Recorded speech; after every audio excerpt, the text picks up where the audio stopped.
बिहार की ट्रेन से 2 यात्री गिरकर मर गए और इस घटना पर किसी को बात नहीं करनी है। किसी को भजन गाना है, किसी को भोजपुरी की बोटियां नोचनी है, लेकिन बिहार के मुद्दों पर किसी माई के लाल को कोई बात नहीं करनी है। इन्हें बस बिहार के लोगों का वोट लेना है और अपनी अपनी पार्टी की चापलूसी करनी है। 12,000 स्पेशल ट्रेनों की बात हुई थी। बोलिए अश्वनी वैष्णव जी, कहाँ हैं वो ट्रेनें? कोई क्यों नहीं पूछ रहा है कि बिहार के लोगों का ट्रेन से इतना अभिन्न रिश्ता क्यों है? उन्हें ट्रेनों की इतनी ज़रूरत क्यों पड़ती है? आखिर बिहार के लोगों को ही प्रवासी मजदूर क्यों बनना पड़ता है? महानगरों में उन्हें ही क्यों अपमानित होना पड़ता है? आखिर किसी को ये सवाल परेशान क्यों नहीं करते?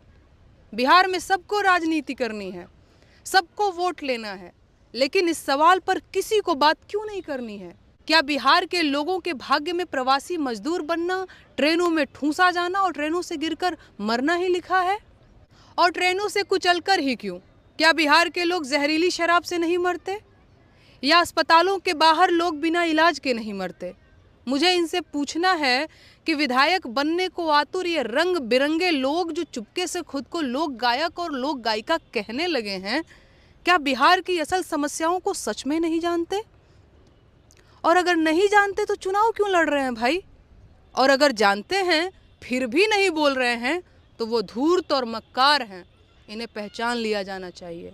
जब से यात्री ट्रेनों से गिरकर मरे हैं, रेलवे सफाई दे रहा है कि वो यात्री बिहार की ट्रेन से गिरे जरूर थे, लेकिन वो बिहारी नहीं थे।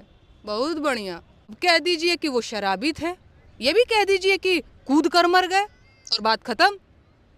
सवाल ये है कि क्या भगदड़ों से लेकर दुर्घटनाओं, आतंकवादी हमलों, पुल गिरने, प्लेन क्रैश, ट्रेन लड़ने या ऑक्सीजन की कमी से मारे गए लाखों देशवासियों की मौतों का कोई जिम्मेदार नहीं है? कोई तो जिम्मेदार होगा। आखिर सरकार क्या सिर्फ मौतों का आंकड़ा छुपाने के लिए बनी है? मैं जानती हूँ कि जब मैं ये सवाल पूछूंगी तो बदले में भाजपा का आईटी सेल मुझे देशद्रोही कहना शुरू कर देगा, अंधभक्त मुझे गालियाँ देंगे और सरकार मेरे खिलाफ एफआईआर दर्ज करवाएगी। तो क्या मैं चुप हो जाऊं? डर जाऊं? बिल्कुल नहीं, मैं नहीं डरूंगी। सवाल पूछूंगी, चाहे ये लोग मेरी जान क्यों न ले लें। मैं सवाल पूछती रहूंगी। मैं इन कायरों से नहीं डरती। मेरा काम देशवासियों की तरफ से सरकार से सवाल पूछना है और मैं पूछूंगी। जय हिंद, जय भारत।